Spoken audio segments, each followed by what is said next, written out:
Bonjour, bonsoir, fidèles internautes, très ravi de vous savoir une fois de plus nombreux à avoir choisi votre canal d'information TLR-TV, mais surtout d'être au rendez-vous de votre émission Droit de savoir qui portera aujourd'hui sur l'histoire et la culture africaine avec l'ouverture d'une brèche sur l'affaire de la baie de Luango.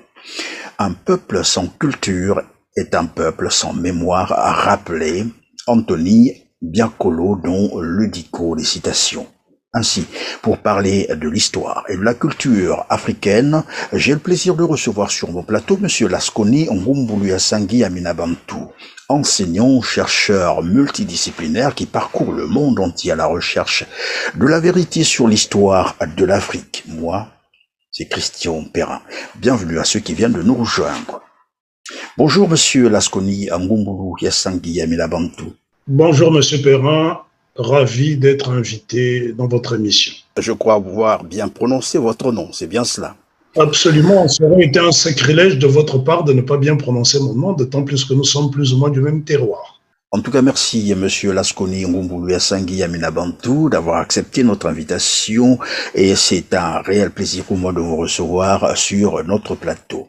Alors, vous êtes Congolais de Brazzaville, mais vous avez plutôt choisi à vous évader pour une aventure en plein cœur de l'Afrique, dans l'histoire de l'Afrique. Pouvez-vous nous en dire mieux, mais surtout le pourquoi? Tout d'abord, c'est une vocation qui a été suscitée par mon père qui, dans les années 70, lorsque j'étais adolescent, avait initié des excursions pédagogiques. Mon père était originaire du Kwilu, mais il était né dans le nord du pays en 1922, donc il y a 99 ans, plus précisément dans une localité qui s'appelle Mpuya Bossala. Donc, enfant, il avait tendance à nous emmener faire des excursions pédagogiques dans le nord du pays en particulier, parce que le Congo, à cette époque-là, avait un chantier naval qu'on appelait Chakona. Donc, il y avait cette possibilité, en tout cas, de voyager aisément par bateau. Et donc, ça, c'est quelque chose qui m'a marqué. Je devais avoir entre 7 et 8 ans. Et puis, par la suite, lorsque je suis arrivé en Europe, j'étais encore adolescent, mes parents ont tenu à ce que les excursions pédagogiques se poursuivent. Donc, ce qui fait que j'ai commencé à voyager très tôt et cela a suscité en moi une vocation de globe-trotter. Aujourd'hui, le compteur affiche 98 pays dans le monde visités, caméra en main. Mais Lasconi, et pourtant, et c'est ce que j'ai constaté, généralement quand les Africains sortent de l'Afrique, ils s'intéressent beaucoup plus à l'histoire de l'Occident, à l'histoire de ces pays d'accueil. Mais curieusement, vous êtes parti du Congo, vous avez dit très tôt, et vous avez fait comme un retour vers l'Afrique, c'est-à-dire dans le travail que vous faites. Comment expliquer cela? Ça s'explique tout naturellement. J'ai tout d'abord commencé par étudier l'histoire de l'Europe avant d'étudier mon histoire. Lorsque j'ai réussi mon baccalauréat, je faisais beaucoup d'exposés au lycée et j'avais une prof qui était historienne de formation, qui était aussi membre d'Amnesty International, qui nous a confié un exposé sur l'apartheid. J'étais le seul Africain du groupe, donc c'était moi plus ou moins qui était chargé de rassembler des documents, puisque le sujet me concernait directement étant congolais. Et cette période correspond à ce qu'on appelle la bataille de Quito Canavale, qui s'est déroulée en Angola en janvier 1988. Et c'est cette bataille qui a donné les accords de Brazzaville en 1988, les accords qui ont mis fin à l'apartheid en Afrique du Sud et en Namibie. Donc, je faisais des exposés comme ça, et puis après, je me suis dit, j'ai assez étudié l'Europe, j'ai assez voyagé en Europe, pourquoi ne pas m'étudier? Mais il faut aussi dire que pendant un exposé que je faisais sur l'Europe, parce que je me plaisais beaucoup à parler des choses techniques comme le césaropapisme, aussi le divorce de Rome et de la couronne britannique, c'est-à-dire le mariage de Henri VIII et Anne Boleyn, donc j'ai été très applaudi. Et puis, dans la salle, il y avait un érudit sénégalais, un journaliste, qui est venu me complimenter. Et puis, à la fin, il m'a dit, jeune homme, tout ça, c'est bien beau, mais il te manque un ancrage culturel. Et je crois que je suis tombé sur mon piédestal. C'est ce qu'on pourrait qualifier de technique de la vaseline, c'est-à-dire qu'on vous met la vaseline pour mieux vous descendre. Et à partir de là, je me suis rendu compte que je ne m'étais pas assez étudié. J'ai été vider mon compte à la poste et puis j'ai pris un billet, aller simple pour l'Afrique. Le premier centre initiatique que j'ai intégré s'appelle Amanukrom au Ghana, qui est une localité située à 26 km d'Accra. Il faut dire qu'après mon baccalauréat, avant que je ne poursuive mes études, j'ai d'abord choisi de prendre une année sabbatique parce que je voulais choisir mon orientation. D'autant plus que dans ma jeunesse, j'avais fait l'expérience afro-américaine en Écosse, dans la ville d'Édimbourg. Et donc, j'ai eu la chance à cette époque de rencontrer U.E.P. Newton, qui était venu dédicacer son ouvrage qui s'intitule Revolutionary Suicide. U.E.P. Newton, qui a été donc le fondateur du mouvement des Black Panthers. Malheureusement, il mourra un an plus tard et c'est lui que je devais choisir comme directeur de mémoire. Mais je l'ai connu sur sa fin parce que U.E.P. Newton était devenu un junkie. Voilà en gros ce qui m'a amené à m'intéresser à l'histoire de l'Afrique. Et puis bon, comme le dit si bien ce proverbe africain, quelle que soit la durée d'un bout de bois dans l'eau, il ne viendra jamais caïman au crocodile. Donc en tant qu'Africain, je me devais d'étudier l'histoire de l'Afrique. Oui, vous devez étudier, évidemment, vous l'avez dit, l'histoire de l'Afrique, mais pourtant vous avez commencé par l'histoire de l'Occident. Vous qui êtes africain, après, vous faites un retour vers l'Afrique. Est-ce parce que vous avez eu également l'impression que l'histoire de l'Afrique était mal contée? Elle est toujours mal contée jusqu'à aujourd'hui, à commencer par les Africains eux-mêmes qui sont devenus des automates. Lorsqu'on voit, par exemple, ce qui se passe autour de l'histoire de déportation, ce que les Européens appellent traite négrière ou commerce triangulaire, pour moi, ce sont là des expressions très tendancieuses et malheureusement, des Africains qui ont fait pourtant des études poussées se permettent de reprendre les mêmes expressions.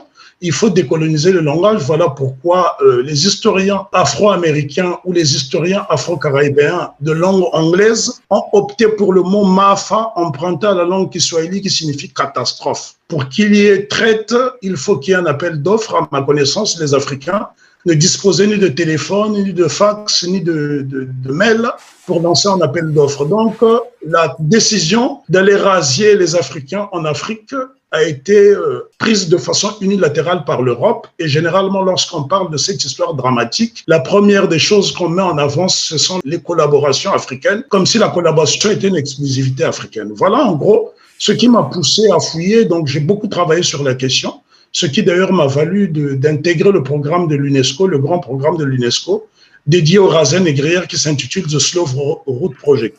Donc, j'ai été retenu parmi des centaines de chercheurs mondiaux, des historiens, par le comité scientifique de l'UNESCO, basé à Saint Kitts et Nevis, qui est un paradis fiscal de la Caraïbe britannique, où j'ai été invité par le gouvernement de Saint Kitts et Nevis en 2011. Donc, j'ai eu le privilège d'exposer mes recherches et ça a donné un DVD que j'ai sorti, qui est en langue anglaise, puisque là, Saint Kitts et Nevis est un pays anglophone, donc j'ai fait un DVD qui s'intitule « L'Afrique impériale racontée aux Afro-descendants ». Donc là, c'est en anglais, sous-titré. Voilà un peu le travail que j'ai accompli pour rétablir la vérité, comme le dit bien un proverbe africain très éloquent, tant que les histoires de chasse seront toujours à la gloire du chasseur. Et comme mon nom, c'est Ngombulu Yasangi Amenabantu, qui signifie en langue congo le lion de la brousse qui dévora les braconniers, je ne me vois pas être la proie des braconniers. Alors, puisque, comme vous l'avez dit tout à l'heure, hein, l'histoire de l'Afrique est toujours mal contée, jusqu'à aujourd'hui probablement.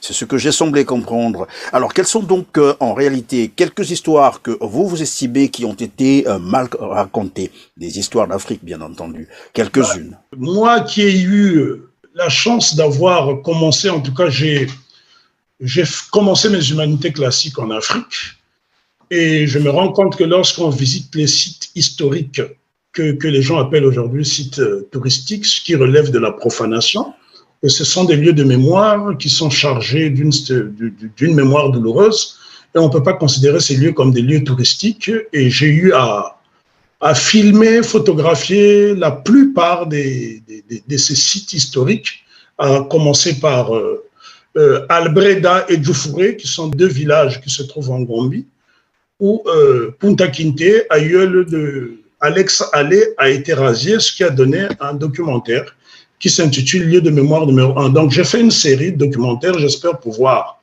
le faire jusqu'au Congo quand j'en aurai l'opportunité, parce que j'aimerais effectivement, pour rendre hommage à ses ancêtres déportés, travailler également sur mon pays. Donc, je me suis rendu en Gambie pour rectifier un peu cette série qui a ému le monde entier, qui s'appelait Racine, Roots, qui pour moi, qui est une histoire biaisée, parce qu'en fait, Racine a été tourné dans des studios d'Hollywood, alors qu'il était possible de faire le tournage en Gambie. Donc, la Gambie, par exemple, qui est un petit pays africain, un pays d'Afrique de l'Ouest enclavé dans le Sénégal, a consacré les 2 premières semaines du mois de juin à un festival qui s'intitule The Roots Festival, ce qui attire beaucoup d'afro-descendants vers la Gambie et qui en a fait un tourisme mémoriel, pour ne pas dire un lieu de pèlerinage. Deuxièmement, j'ai également consacré mon 2e volume de cette collection à Bimbia, qui est une ville du littoral, enfin, une localité du littoral camerounais, en pays Sawa, où de nombreux Congolais du Nord, notamment, ont été, par lesquels ils ont été déportés. Parce que techniquement, compte tenu de la distance et de l'impossibilité d'acheminer les caravanes d'esclaves vers le sud du pays, notamment Pointe-Noire, puisque Pointe-Noire est à plus de 500 km de Brazzaville. Donc, techniquement, il n'était pas possible de raser les gens dans le nord et de les emmener vers le sud. Donc, probablement, il y a de fortes probabilités que ces populations rasées au nord du Congo soient passées par la localité de Bimbia, où j'ai retrouvé pas mal de noms similaires à ceux du nord. Vous avez par exemple, dans cette localité, le crocodile s'appelle Ngando, au Cameroun. Il y a beaucoup de similitudes en fait, et c'est sur ça que je suis en train de travailler. Donc c'est un travail que j'ai fait avec des experts, des géographes, des démographes, des informaticiens, des astrophysiciens et des archéologues. Dans une des conférences de presse que vous donniez, j'ai semblé vous entendre dire, parce que vous étiez en train en fait d'expliquer comment les Occidentaux ont volé, vous avez même utilisé le mot, volé certains de nos objets.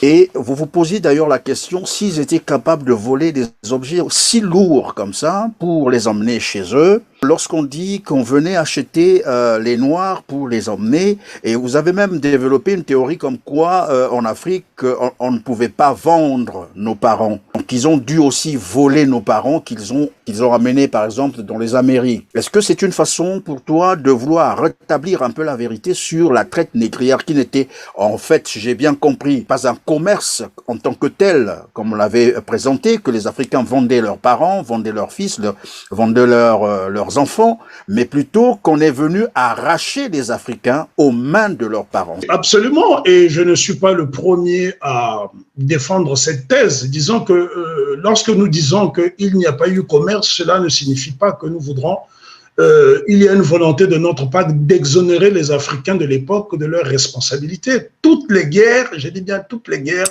d'invasion ont engendré des collaborations. Et je ne vois pas pourquoi lorsqu'il s'agit, lorsqu'on évoque cette histoire douloureuse, on met toujours en exergue les collabos africains, alors que des collabos, il y en a eu partout. On met rarement en exergue des résistances. C'est là le problème. Et ce que je peux déplorer, c'est que vous avez des historiens, des gens qui ont fait des études supérieures, des historiens formés, qualifiés, qui ont pignon sur rue, qui reprennent bêtement cette thèse sans se poser de véritables questions. Moi, j'ai eu le privilège de filmer plus de 200 musées à travers le monde, notamment des musées occidentaux.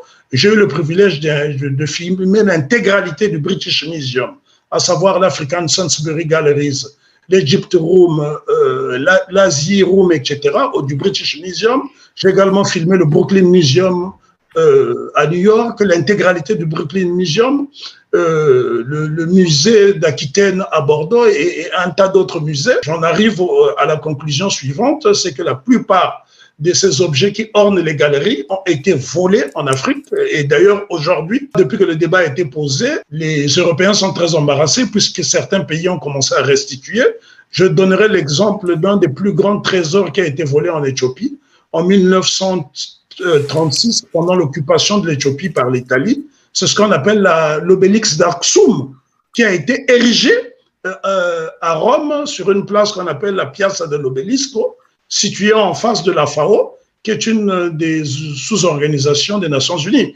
Et l'obélix d'Aksum a été rapatrié en Éthiopie en 2005 grâce justement à la requête du Premier ministre Feu Meles Zenawi. Donc ça, ce sont des exemples qu'on peut donner parce que je ne connais aucun musée sur le continent africain qui ait recelé des trésors européens volés par des Africains. On peut démontrer l'inverse, voyez-vous. Donc c'est cela la question. Nous devons nous appuyer sur ces preuves justement pour établir la vérité. Comme le disait si bien Bob Marley dans une chanson très connue, A part of history has never been told. Une part de l'histoire n'a jamais été racontée.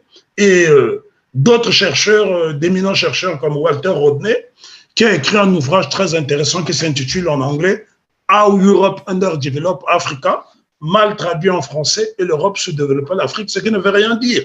Le titre originel, Comment l'Europe a sous-développé l'Afrique, donc Walter Rodney, qui est un afro-descendant, originaire de Guyana et qui a enseigné à l'université de Dar es Salaam en Tanzanie, a écrit un ouvrage qui est un best-seller, qui dit jusqu'au milieu du XVIIIe siècle, le royaume Congo n'avait rien envié aux grandes capitales européennes, aux grandes métropoles européennes. J'en veux pour preuve, c'est que lorsque les missionnaires portugais ont commencé à raser sauvagement chez nous, particulièrement dans la baie de Luango, qu'est-ce qui s'est passé? C'est que le Mwene Congo, mal prononcé par le portugais, Mani Congo, ce qui ne veut rien dire dans nos langues, envoie un ambassadeur au Vatican en 1608, qui est reçu par le pape Paul V.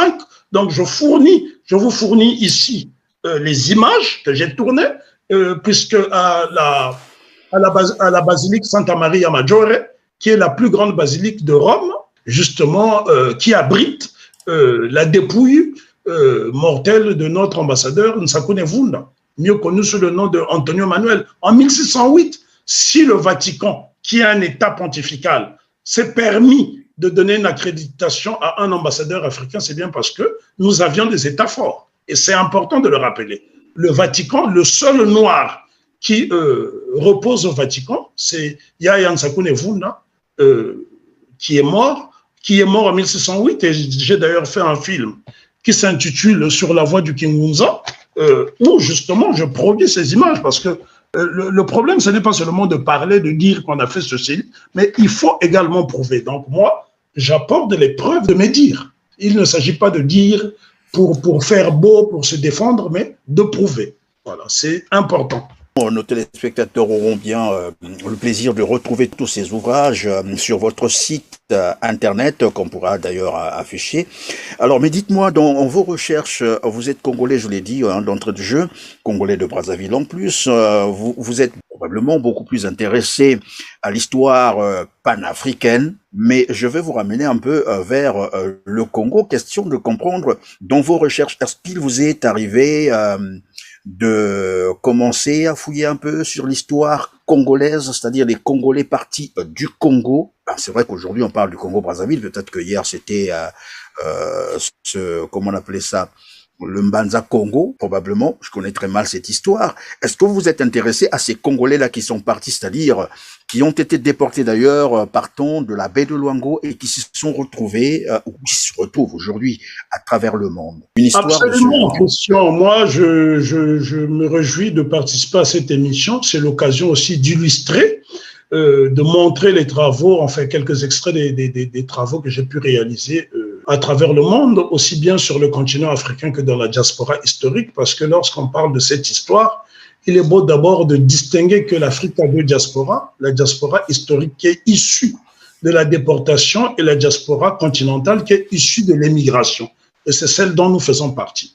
Dans le cas de la diaspora historique qui est donc issue de la déportation, nous avons par exemple une ville à Cuba où j'ai passé 4 mois, qui s'appelle Matanzas, qui est la ville, la plus grande ville congophone de toute l'Amérique, où 80% de la population est congophone. C'est ce qui explique que lorsque l'Angola s'est retrouvé en difficulté, puisque pendant l'apartheid, les troupes sud-africaines pro-apartheid soutenaient l'UNITA, il y a eu des milliers de volontaires congophones de Matanzas qui sont venus prêter main forte, et c'est ce qui a permis justement la victoire de Pepe Carnaval en janvier 88. Donc, j'ai travaillé sur ces localités, et rappelons-le qu'il y a eu un bateau dont on ne parle pas assez, parce que l'une des raisons qui explique que la baie de Luango ne soit pas très connue, c'est tout simplement parce que les autorités congolaises ne l'ont jamais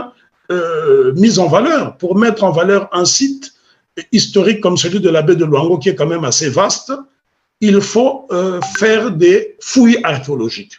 À ma connaissance, Luango n'a jamais fait l'objet de fouilles archéologiques. Parce qu'avant de construire des édifices, des musées, pour attirer un tourisme mémoriel, il faut d'abord fouiller la terre. Parce que la terre restitue tout ce qu'elle avale, et il y a une science pour cela qui s'appelle l'archéologie.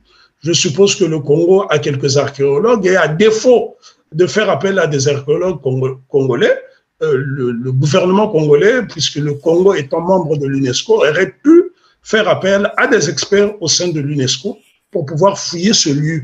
Ainsi, les fouilles archéologiques pourraient davantage nous renseigner sur ce passé douloureux que nous ignorons. Parce que depuis un certain temps, l'actualité autour de la baie de Luango défraie la chronique, mais la véritable raison est que moi, je ne suis pas du tout étonné de ce qui s'est passé. J'ai suivi furtivement sur la toile le scandale où un étranger de surcroît européen qui se permet de venir construire un complexe hôtelier sur un site historique où d'où sont partis nos ancêtres. Et je pense que les afro-descendants d'origine Congo ont des raisons de nous en vouloir, parce que non seulement ils ont été déportés dans les Amériques en étant coupés de leurs racines historiques, mais en plus, nous n'avons pas fait grand-chose pour préserver cette mémoire. Regardez le musée de Luango, ça fait pitié. On se croirait dans un bazar. Et lorsque vous entendez les récits racontés par ces gens qui sont censés être des muséologues, ça fait pitié. Ils vous parlent d'échanges de pacotilles, etc., alors que le royaume Congo était un royaume très moderne, qui était réputé pour sa force. D'ailleurs, Cheikh Anta Diop, dans un ouvrage intitulé « Antériorité de civilisation nègre », en parle, et je pourrais citer notamment la page 93, puisque Cheikh Anta Diop, si vous me le permettez, avec votre permission. Je vous en prie. Oui, Cheikh Anta Diop, justement, cite le père Clément, anthropologue qui a beaucoup travaillé sur le royaume Congo. Voilà ce qu'il dit, notamment sur l'intouchabilité du forgeron en Afrique noire, est beaucoup plus complexe. L'attitude du groupe vis-à-vis de lui dépend du degré d'organisation sociale et d'évolution de la société considérée. On peut distinguer 3 stades: société clanique et royaume tribal. Dans les sociétés claniques non encore évoluées, le forgeron jouit en général d'une haute considération. Ainsi, au Congo, où la vie clanique et tribale est dominante, le forgeron est l'objet d'un respect hypertrophié. Ça veut dire quoi, techniquement? Sans forge, il n'y a pas d'industrie. Or, le royaume Congo avait une industrie métallurgique très importante. Nous savons très bien que la révolution industrielle qui s'est amorcée au 19e siècle en Angleterre, dans une localité qui s'intitule Colbrookdale, a abrité des métallurgistes. C'est eux qui ont trouvé le procédé de la fente au coq qui a permis à l'Angleterre de fabriquer les premiers rails. Donc, le Congo avait une industrie, une forte industrie métallurgique. Et pourquoi aujourd'hui on n'en parle pas assez? Tout simplement parce que nous avons une élite politique inculte qui s'intéresse très peu à l'histoire, parce que l'histoire est une arme de destruction mentale. Avec une mauvaise version de l'histoire, vous pouvez contrôler l'émotion d'un peuple. Être ministre de la Culture au Congo est vécu comme une punition, puisque le ministère de la Culture est le parent pauvre du budget national. Donc, un ministre de la Culture chez nous, c'est quelqu'un qui est là pour faire décoration, parce que si on avait une élite responsable, le site de Luango aurait été déjà inscrit au patrimoine mondial de l'humanité. On ne peut pas comprendre que le site de Manza Congo, dans le prolongement et la baie de Luango, a été inscrit au patrimoine mondial de l'humanité en 2017 à Cracovie en Pologne, Et nous avons d'ailleurs un compatriote qui travaille à l'UNESCO, qui fait partie de la commission, Edmond Moukala. Donc, on aurait pu quand même valoriser ce site pour l'inscrire au patrimoine mondial de l'humanité. Malheureusement, ça ne s'est pas fait parce que nous avons une élite qui n'est pas là pour servir les intérêts du pays, mais ses propres intérêts. Pendant que vous abordez cette question, comment avez-vous apprécié, sinon quelle analyse faites-vous de cet acte où l'État congolais, parce que c'est l'État congolais qui est censé protéger ce site, mais qui finalement l'a vendu, puisque c'est un litige aujourd'hui à cet étranger dont vous faites état d'ailleurs, un expatrié qui a voulu installer, sinon construire, qui avait d'ailleurs amorcé les travaux de construction d'un complexe hôtelier. Quelle analyse portez-vous à cet acte posé par l'État congolais au niveau de ce site? Alors moi, je pense que le fait de construire un complexe hôtelier, c'est-à-dire un lieu de loisirs sur un site historique, est pour moi un acte de profanation. Pourquoi? Parce que vous ne pouvez pas imaginer une seule seconde qu'on aille construire un hôtel ou un centre de loisirs à Auschwitz, où des milliers de gens ont trouvé la mort. C'est une industrie de la mort qui a été initiée par les Européens entre le 15e et le 19e siècle. Donc, beaucoup de nos ancêtres ont été déportés dans des conditions terribles. Et je ne peux pas comprendre qu'un site protégé officiellement par l'État, puisqu'il y a des pancartes, et je voudrais ici saluer les frères congolais qui sont sur place, qui luttent pour préserver cette mémoire, il faut leur rendre hommage, qu'on nous fasse comprendre aujourd'hui que l'État n'était pas au courant. Parce qu'un étranger ne peut pas se permettre d'aller construire un hôtel, une habitation ordinaire sur un site sans au préalable avoir rempli les formalités auprès des autorités compétentes. Je suppose que la préfecture du Kwilu dispose d'un bureau de cadavre, de cadastre, absus révélateur, je parle de cadavre effectivement, et il y a lieu de parler de cadavre. Je me pose des questions. Comment cet homme a pu se permettre de construire sur un lieu historique sans disposer d'autorisation? Donc, à mon avis, les autorités avaient sous-estimé la réaction populaire et on ne peut que se féliciter que cette histoire ait été révélée parce que le bâtiment est quand même grand, le mur est quand même assez long et assez haut. On ne peut que se féliciter de la réaction des autorités congolaises parce qu'il n'est jamais trop tard pour bien faire. Mais on sait qu'au Congo, quand les enquêtes s'ouvrent, mais on ne sait pas quand est-ce qu'elles aboutissent. Donc, mon plus grand regret est qu'il n'y ait pas eu de sanctions immédiatement, parce qu'il faut établir les responsabilités et punir ceux qui ont permis cette profanation. Est-ce qu'on peut parler d'une insulte à la mémoire de ces 2 millions d'Africains qui ont été déportés par là? C'est plus que 2 millions, mon cher frère. C'est plus que 2 millions. Et pour cela, moi, je m'appuie toujours sur des sources assez fiables. Nous avons ici un ouvrage en anglais qui s'intitule Confronting Slavery, écrit par le professeur émérite de la University of the West Indies de la Barbade, qui est originaire du Congo, Alvin Thompson, qui en parle. C'est un ouvrage très détaillé.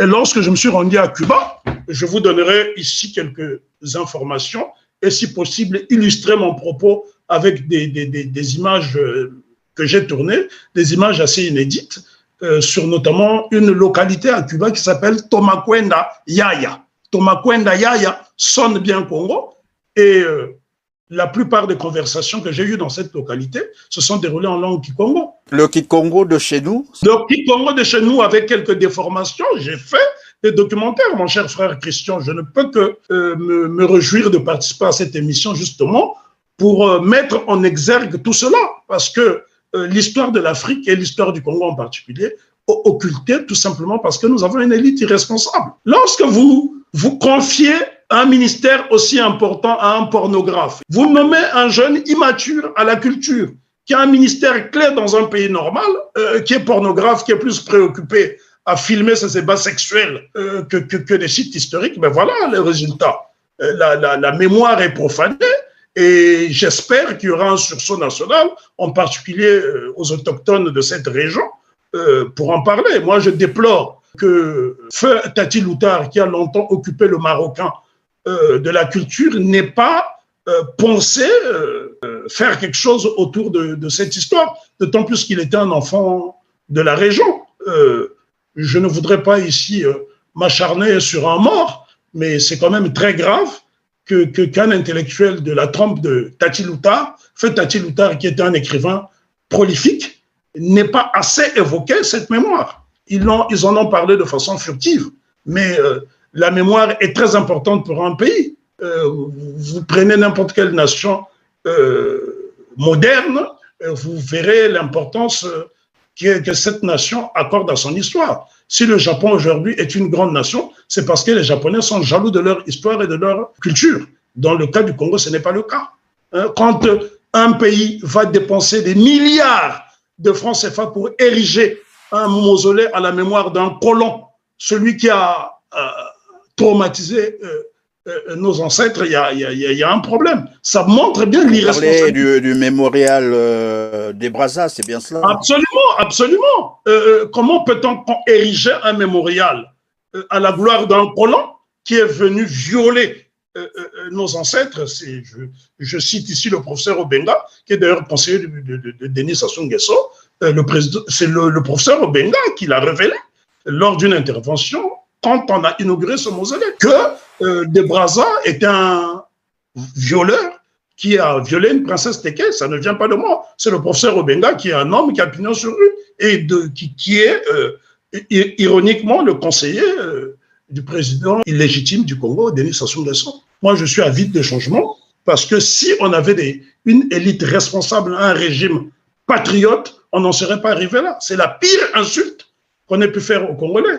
Ériger un mausolée à la gloire d'un violeur, de surcroît étranger, qui a maltraité nos ancêtres. Et en plus, il y a 2 ans environ, le président sénégalais Macky Sall a été invité à Brazzaville pour se faire remettre la citoyenneté d'honneur de Lamine Camara, qui était donc l'interprète de Savorgné de Brazza. Donc, la profanation va plus loin, hein, parce que le nègre collabo qui aide l'étranger à martyriser ses congénères, lui aussi reçoit la citoyenneté d'honneur. Ça s'est passé à Brazzaville en grande pompe.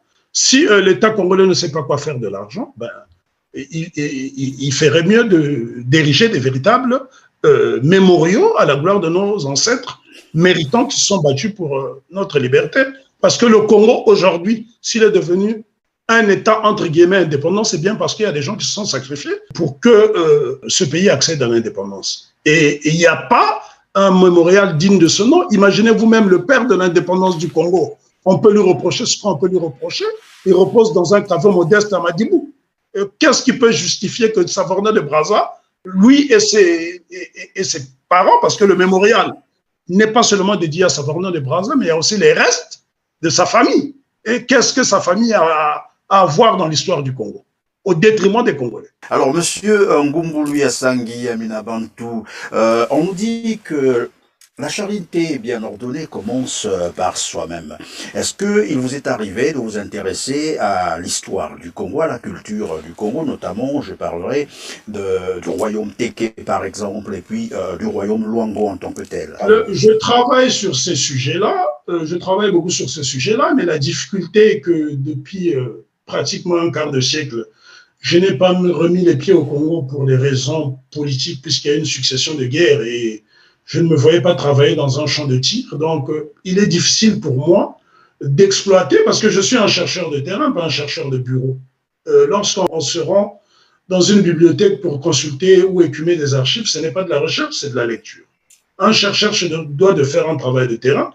Malheureusement, je n'ai pas encore eu l'opportunité de faire un travail de terrain dans mon propre pays. Ce qui ne saurait tarder, dès que l'occasion se présentera, je le ferai.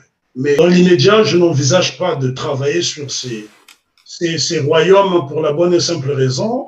Il faut mobiliser des fonds et je ne me vois pas mobiliser des fonds pour faire un travail qui ne sera pas récompensé à sa juste valeur.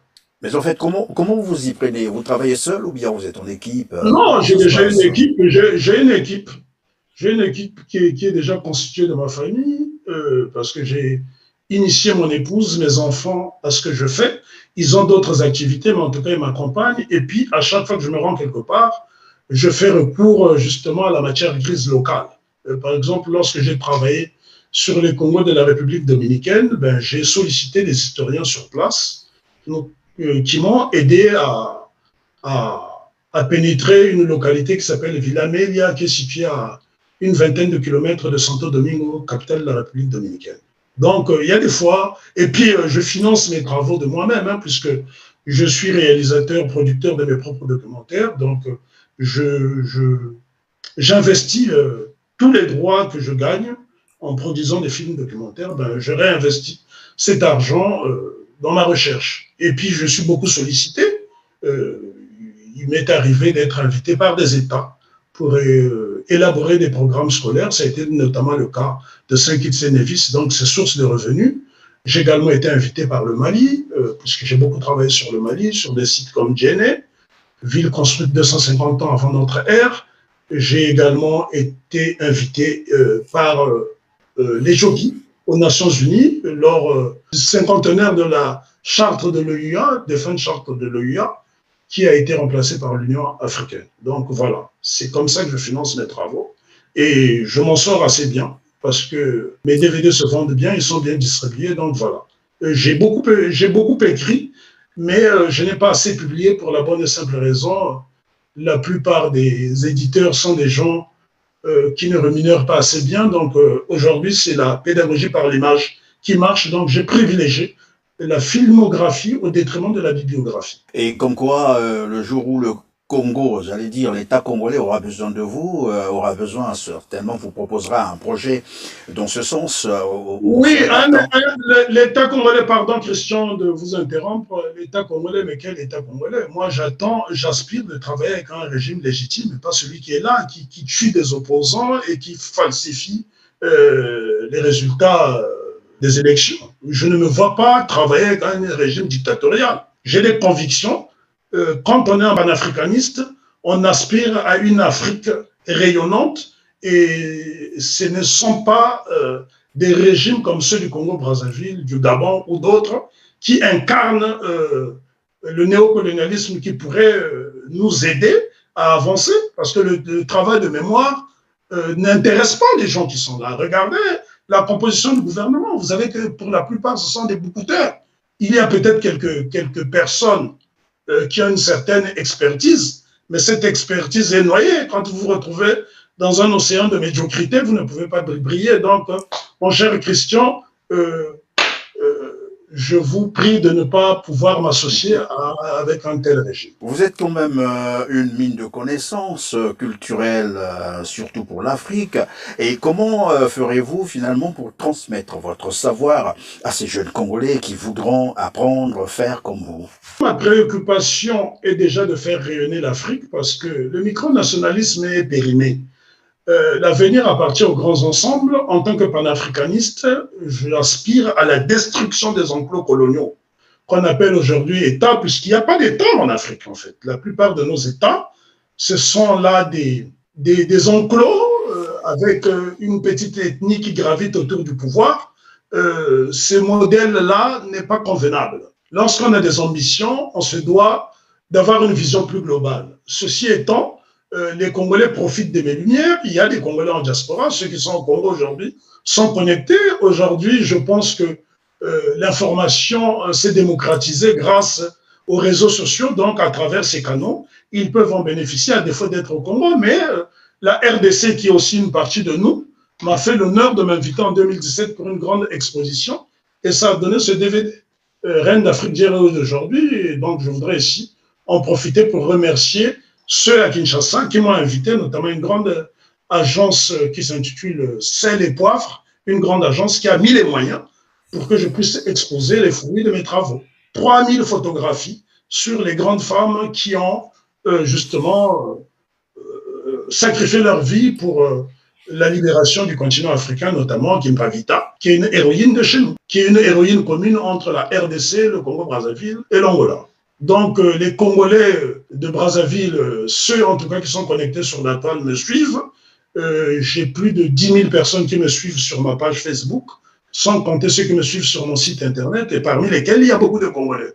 Donc, rassurez-vous que Je ne suis pas coupé de mon pays, simplement j'ai un problème réel avec le régime en place qui tue, qui continue à tuer, parce que ce n'est pas normal qu'au XXIe siècle, qu'il y ait encore des schémas dynastiques. Parce que si les Congolais ne prennent pas garde, demain, ben justement, nous aurons une sorte d'oyocratie qui régnera sur le Congo. Et je tiens à rappeler que c'est le Congo intégralement qui m'intéresse. Hein. Mon père est né dans le nord du Congo. Donc, les premières localités que j'ai visitées et qui m'ont marqué dans mon enfance, ce sont les localités du nord. Vous avez, par exemple, beaucoup de villages lacustres au nord du Congo qui sont des lieux de résistance, des foyers de résistance pendant les razzias dont on ne parle pas assez. Donc, on a intérêt à valoriser tous ces lieux. Aujourd'hui, on vous parle de Gonvier, qui est un village sous pilotis au Bénin, mais on ne vous parle pas des localités comme l'Iranga, où il y a des habitations similaires. Donc, vous avez par exemple des sociétés secrètes chez des populations comme les Bomitaba dans le nord du Congo. Ce sont là des régions où j'aimerais travailler. Les Tékés sont les rares, c'est l'un des rares royaumes qui est survécu, en tout cas, l'une des rares chefferies qui est survécue dans la région d'Afrique centrale. Ben, ça m'intéresserait d'y travailler, mais malheureusement, la situation actuelle ne me permet pas de mettre les pieds au Congo. Mais ceci étant, je n'ai jamais renoncé au Congo. J'ai gardé mon passeport congolais. Je n'ai jamais renoncé à ma nationalité congolaise. Donc, c'est un pays qui m'habite et je n'ai pas besoin de m'en justifier. Et ça sera probablement la dernière question. Nos jeunes Congolais connaissent l'histoire du Congo, probablement à partir des années de l'indépendance. Et sinon, bien avant, c'est la colonisation. Y a-t-il eu une petite histoire du Congo qui vous a intéressé dans ce sens, avant la colonisation, bien sûr? Bien entendu, Christian, bien entendu, Christian. L'histoire du Congo est riche. D'ailleurs, l'histoire du Congo ne commence pas au 15e siècle, 16e siècle avec l'arrivée de Diego Cao. J'invite les Congolais qui sont curieux d'aller visiter le musée de la Marine à Lisbonne. Et vous avez également le monastère de Belém. Belém, qui est une banlieue de Lisbonne. On a des iconographies qui montrent la bravoure de nos ancêtres, notamment ceux du Luango. Lisez, il y a des iconographies qui parlent du Congo. Le Congo, on en parle. Il y a des expositions sur le Congo jusqu'en Croatie. Imaginez-vous que les États-Unis d'Amérique, première puissance du monde, a consacré, le Brooklyn Museum a consacré un ouvrage sur la sculpture Congo. Congo avec un K, mais ça englobe tout le Congo. Les Poumous, les Tékés, les Bomitaba, etc. Ils ont mis Congo pour le cas par rapport au royaume, mais ça parle du Congo globalement. Parce que, par exemple, au musée d'Aquitaine, j'ai trouvé des masques Koulou. Au musée d'Aquitaine, les Koulous vivent dans le nord du Congo. Moi, tout le Congo m'intéresse. Et je suis obsédé par l'histoire de mon pays. Malheureusement, nous avons des autorités qui ne favorisent pas l'épanouissement professionnel, l'épanouissement intellectuel. Donc, il est difficile de s'attarder sur le Congo. Je donnerai un exemple tout simplement, Christian, parce que j'ai eu à essuyer pas mal de critiques par rapport à certains compatriotes qui m'ont dit « Ouais, ton panafricanisme prend un peu le dessus par rapport au pays ». Les mêmes qui m'ont incité à faire des choses. J'ai fait des films sur le Congo. Le Kingouzé est bien inculqué chez nous. Là, je parle de Kimangou, par exemple. Je me suis rendu en camp en République démocratique du Congo. C'est quand même une histoire commune. J'ai fait également un film sur le professeur comme Mankassa, l'un des meilleurs sociologues congolais. Mais combien de Congolais achètent mes documentaires? Et la plupart de ceux qui consomment les documentaires sont des étrangers. Il n'y a pas une seule médiathèque au Congo qui a mes documentaires. Moi, je suis prêt même à faire des dons pour justement favoriser cette connaissance, susciter cet engouement. Malheureusement, faudrait-il encore qu'il y ait des médiathèques dans notre pays? Les médiathèques, on peut les compter sur le bout des doigts. Nous avons beaucoup de Nganda, etc., mais nous n'avons pas assez de médiathèques. Si vous voulez développer la culture au Congo, si vous êtes soucieux du rayonnement de votre pays, ben, il faut créer des espaces, des institutions culturelles qui puissent justement mettre en avant tout cela. Mais malheureusement, au Congo, ce n'est pas le cas. J'ai l'impression que être un chercheur au Congo, c'est être voué à l'échec, parce que nous avons eu une grande pépinière au Congo, mon cher Christian, qu'on appelle la Congolie. Comment on finit des hommes comme Chikaya ou Tamsi, Sonny Laboutansi? Comment on finit les Sylvain Mbemba, les Jean Malonga? Les rares qui s'en sont bien sortis, c'est des hommes comme Henri Lopez, qui ont incarné cette école, mais Henri Lopez n'a pas fait fortune en tant que scribe ou chercheur, mais en tant qu'homme politique. puisqu'il a occupé des portefeuilles ministériels. Voilà, mon cher Christian, sur quoi on doit mettre le doigt. N'ayons pas peur de parler de politique lorsqu'on parle de la culture, parce qu'on ne peut pas dissocier l'œuf de la poule. Il faut qu'il y ait une politique culturelle. Et j'ai donné l'exemple. Vous regardez la culture au Congo, elle est morte. Il n'y a pas de salle de spectacle digne de ce nom au Congo. On a rendu hommage à Franklin Bukaka. 80e anniversaire de la naissance de Franklin Bukaka. Ça s'est passé au CCF. On a commémoré la mort de Bob Marley, le 40e anniversaire de Bob Marley, au Centre culturel français du Point-Nord, Institut français. C'est toujours une institution étrangère qui nous permet de célébrer les nôtres. C'est une honte, c'est un échec. Qu'est devenu le CEFRAD? D'ailleurs, le CEFRAD est une œuvre coloniale. Hein? Vous voyez un centre ridicule comme le centre Sonny Laboutansi, qui autrefois servait d'école maternelle. Donc, on est là à faire du rafistolage tous les jours. Donc, on ne peut pas dissocier la politique de la culture. Voilà, comme pour terminer, alors quel serait donc votre appel à l'endroit, bien sûr, aussi du gouvernement congolais que des jeunes Congolais, évidemment, qui aspirent se jeter dans la culture, dans ses recherches? Dire surtout aux jeunes Congolais de s'emparer de leur patrimoine culturel, parce que c'est très important, de s'intéresser à la littérature orale. Ce qu'on appelle la culture orale n'est rien d'autre que la littérature orale, d'écouter des conteurs comme Mundanda, Malonga Léon, tous ces grands conteurs du pays, et Yo-Yo, qui a été un très grand conteur dans la région de la Cuvette. Nous avons beaucoup de conteurs qui justement peuvent nous transmettre l'histoire oralement, puisque celle-ci n'a pas été consignée, justement, c'est aux générations futures de consigner cette histoire orale. Parce que avant qu'on écrive, il y a d'abord la parole. Et je pense que les Congolais qui aspirent à devenir des chercheurs, qui veulent préserver le patrimoine historique et culturel du Congo, doivent justement s'intéresser à l'arrière-Afrique. Moi, dans mes recherches, je passe beaucoup de temps dans l'arrière-Afrique parce que c'est là où se trouvent les mines culturelles. Mais est-ce que dans vos recherches, vous intégrez également la musique, j'allais dire la Absolument, musique absolument. Je suis déjà passé par le conservatoire. Chez moi, tout le monde est musicien. Mon fils aîné est concertiste. J'ai un fils qui est saxophoniste soprano, qui enseigne. J'ai une fille qui est pianiste et j'en ai une autre qui est trompettiste. Moi-même, j'ai étudié le saxophone. J'ai fait 3 cycles au conservatoire. Donc, la musique m'intéresse, surtout la musique traditionnelle. Je travaille là-dessus. J'ai fait même j'ai consacré même des films à la musique et je pense d'ailleurs faire un film sur l'excellence musicale congolaise. Et là, encore une fois, lorsque je sollicite des aînés, il y en a qui répondent, il y en a qui ne jouent pas au jeu. Au bout d'un moment, j'en ai marre. Quand les gens se donnent de l'importance qu'ils n'ont pas, qu'ils ne méritent pas, ça décourage. Hein.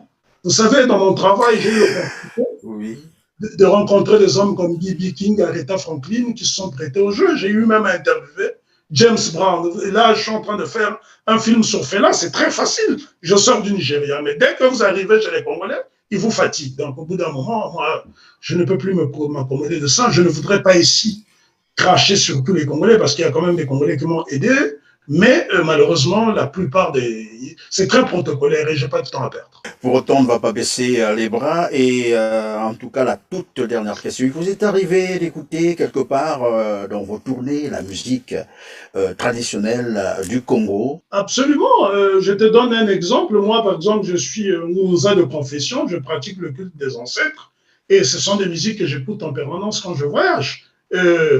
J'ai été agréablement surpris lorsque je suis allé à Cuba pour la première fois de rencontrer les membres de la société secrète des Abakwa, qu'on appelle les Nganga. Nganga qui signifie chez nous initié, mal traduit en français féticheur. Il y a la musique des Nganga, et si vous allez à la Havane, vous avez un lieu qui s'appelle Caleron de Hamel, dans le quartier du Vedado. Vous avez là ce qu'on appelle le temple de la rumba, le temple de la rumba. Donc, quand les Cubains parlent des rumberos, il s'agit là des gens qui jouent de la musique traditionnelle, parce que la rumba à Cuba est une musique sacrée, contrairement au Congo où c'est une musique dansante. Et c'est la même rumba. Et je voudrais justement profiter, pour ne pas abuser de votre temps, dire que je déplore le fait que qu'il y ait un comité de mélomanes congolais qui s'est constitué pour introduire auprès de l'UNESCO une demande pour que la rumba congolaise soit inscrite au patrimoine mondial de l'humanité par l'UNESCO, alors que cette rumba est déjà inscrite au patrimoine mondial de l'humanité. Moi, j'ai eu l'opportunité de participer à la route de la rumba justement à Cuba, dans des villes comme Cienfuegos, et je ne vois pas pourquoi on veut dissocier la rumba congolaise de la rumba cubaine. Il n'y aurait pas eu la rumba congolaise qui a voyagé avec nos ancêtres, il n'y aurait pas eu la rumba cubaine. Donc, ce sont des choses déplorables qui montrent bien que parfois nous ne maîtrisons pas notre histoire. Et en tout cas, chapeau à vous pour le travail que vous faites. Et continuez. Moi, je n'hésiterai pas à vous donner des coups de main, à illustrer. Mon but, c'est justement de montrer ce que j'obtiens dans mes recherches. Et j'ai une base de données de 26 000 heures de films et de 278 000 photographies. Et ma plus grande hantise serait de mourir sans divulguer tout cela. Voilà, c'est également la fin de cette émission. Merci encore à vous, Monsieur Lasconi Ngumbulia Sangui Yamina Bantou. Je rappelle que vous êtes enseignant, chercheur multidisciplinaire, en train de parcourir le monde à la recherche de la vérité sur l'histoire de l'Afrique. Quant à vous, chers téléspectateurs, vous avez été aimables et merci de vous avoir compté une fois de plus parmi nous. Restez toujours branchés sur votre canal d'information TELER TV. Moi, je vous prends congé et je vous retrouve très prochainement avec le même plaisir, probablement dans le même cadre. Merci.